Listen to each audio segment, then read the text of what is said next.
And on behalf of the AfD Faction, Professor Hamburg asks. Yes, my question also goes to Ms. Book. On January 10, 2022, you tweeted the following sentence, which I quote verbatim: "You can't demand that the Ethical Council also be the RKI and the PI in one." I think that's absolutely right, because the RKI and the PI are made up of medical professionals, while the Ethical Council is made up of volunteer members from various disciplines. But on June 3, you said the following sentence on Marcus Lanz, which is now very well known and was shown again last week on public television in a program about vaccine damage.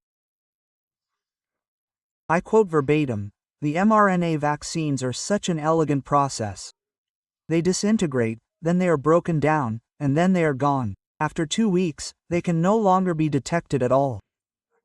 My question is, the RKI, the PI, and even the manufacturer have never made such a claim.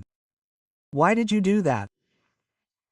Perhaps just one more point, Professor Hamburg, if you will allow me. Today we are not discussing the topic of vaccination, but rather the topic of personal responsibility, to which Professor Book has been invited. It is interesting that you are censoring my question here. I do not think that the vaccination issue is being censored at all. I have a point.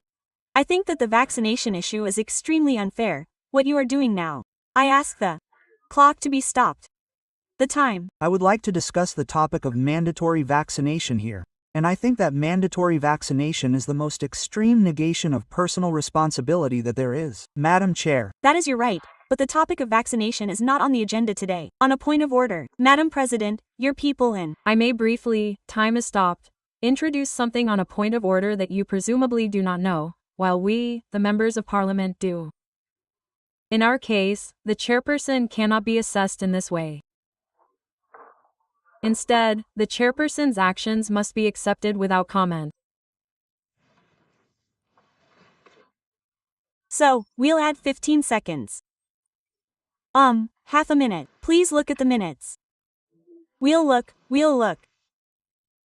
I think we've managed well with the time so far, and Ms. Bucks is welcome to answer now. I think you were right on time with your question.